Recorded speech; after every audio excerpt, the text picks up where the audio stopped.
Hello children, today we are going to learn about the first chapter of computer science, operating system.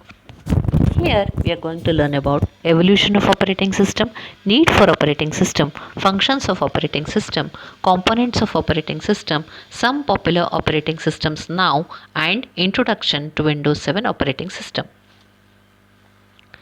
Now what is an operating system? It is a kind of software. It supports computers' basic functions. It controls other programs. It manages storage, computer peripherals. Peripherals means the devices which are attached to it. Input and output devices and communication. We cannot talk to the physical part of the computer. So, the operating system, the software, allows you to communicate with the physical parts of the computer. We can classify operating system as single user operating system and multi-user operating system. Single user operating system examples are Microsoft DOS and multi-user operating system example is Microsoft Windows. Evolution of operating system.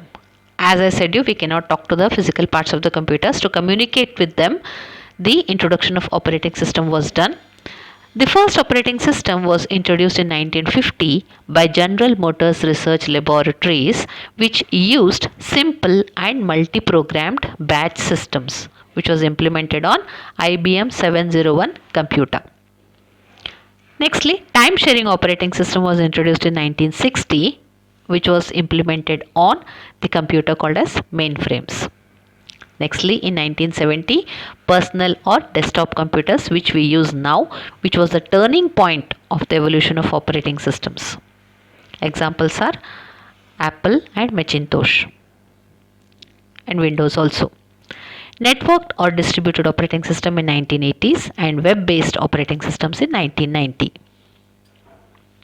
Firstly, the first operating system which was introduced in early 1950 used simple or multi-programmed batch systems. That is, the commands were given to the computer in sets which were fed through punched cards. They were copied on tapes. You can imagine that the tape recorder had tapes in earlier days. Similar to that, the programs were given to the computer for processing. And the size of the computer was so big. The operating system would see each command at a time and would process one set of programs at a time. Later on, it was even programmed for multiple commands. Time sharing operating system. As the batch operating system was too time consuming, time sharing operating system was introduced wherein the time was saved. Many programs could be done at the same time. Many sets of programs were fed at the same time and one program was given 1 second, the next program was given the next second, so on. The time was shared. Personal computers, the computers which we use now or the desktop computers, they use the operating system called as GUI, graphical user interface. That is, we need not give the commands in the form of sentences. We directly click on the desktop, we click on that icon, we click on that task to be done. So that is called as graphical user interface. The user is directly seeing what task he wants to do, what he is doing, he is seeing it directly. Many peripheral devices can be added to this computer. That is, attachments like mouse, keyboard, joystick, optical scanners, so on, and the tasks will be done. Nextly, network or distributed operating systems. These were introduced in 1980.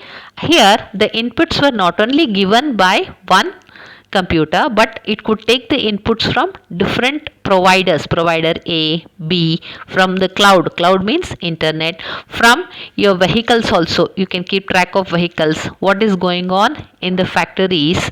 So the device also acted as the inputs and the operation or the tasks were done. So it is not in one place, it is distributed. That's why it is called as distributed operating system. Nextly, web-based operating system. Here, a web operating system is a user interface that allows people to access applications stored completely or in part on the web. Your applications are directly on the web. You are directly working on internet. That's why the name web-based operating system. Then, why do we need an operating system? To load the programs. That is, whatever programs you want to work on. Firstly, it has to be residing on the operating system. The operating system has to give permission for that program to work. Nextly, to start operations automatically. Now, initially, you should not say access my mouse, access my keyboard, then you work on it. So, that is not necessary now. Directly, the operating system loads all these and you are working on it automatically. Then, to control the input and output.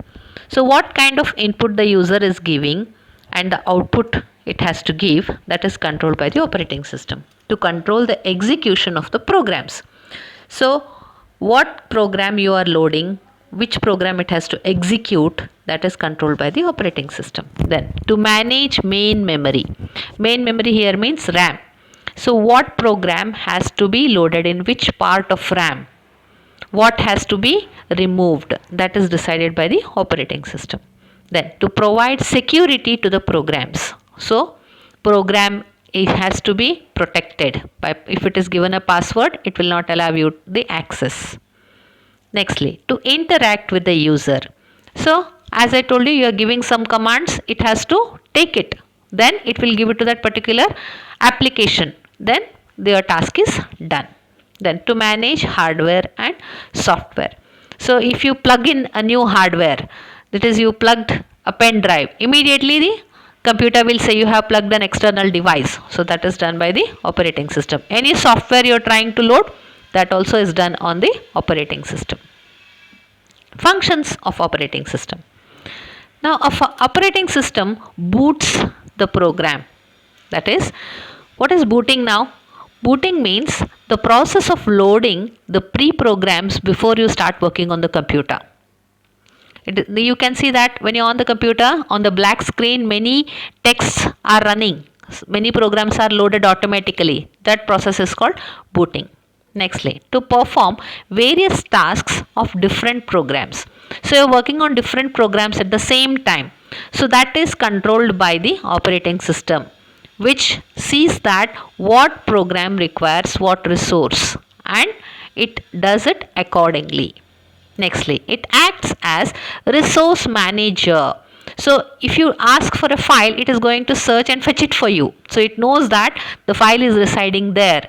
It has to get it from there. A copy of that is got for you and it is opened. Nextly, it keeps track of files. So, the operating system knows that the file is in this drive, this folder, and it keeps track of all the list of files. Nextly, it secures the data from illegal access. So, if it is password protected, it is going to ask password if you want to open that file or if you want to access to that drive. Nextly, it automatically detects and corrects the errors. So, any error occurs, if it is possible, it automatically corrects it. Then, some components of operating system we will see. Firstly, process management. So, what is a process? Process is a program that is currently executing. Suppose if you open Word, that is a process which is running. So, the operating system is responsible for creation of a process, that is starting of a program, closing of a program. Suppose if many programs you are opening, it should not be locked. That is called as deadlock state. You cannot close all the programs. That's called deadlock state. It is going to handle such situation. The process should be sequential manner. It sees that it handles the programs in an order, in a sequential order.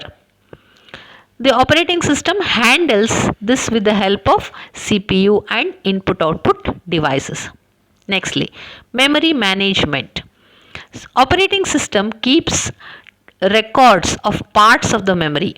That is, by whom that part of the memory is used, how much memory space is available, how much it has to allocate, how much it has to reallocate or deallocate the memory space. That is, allotting the space is called as allocation. Nextly, file management. The computer is responsible for creation of a file, deletion of a file or a directory. It supports and keeps it in one order. It allocates the space in the hard disk or in your RAM according to some rule, which we call it as a hierarchy. And it keeps track of all the files, and it helps you to take backup also in the hard disk. Nextly, input and output device management. Now this operating system decides which program can use which hardware. The operating system takes help of device drivers and other softwares to manage the input and output devices. Nextly, multitasking. Multitasking means running many computer programs at the same time. Operating system decides which program should get access to CPU and the memory at that particular time. Some popular operating systems for personal systems are Linux, Microsoft Windows, Macintosh, Unix, etc. And for your smartphones are iOS, Android, Windows Phone, BlackBerry. Windows operating system was introduced in 2009. You're having some features of these and some tasks to be done in your practicals in this chapter. So some new features which were introduced in Windows 7 was speech recognition, handwriting recognition, and access to virtual hard disks, that is which are not there with you, some other place connected with LAN it can access. And then it could do more performance than that of the previous versions, an improved version.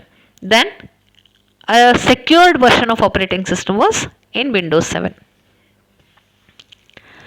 Some practicals are to be done. For this I will be making videos and passing on to you. That's all for today, children.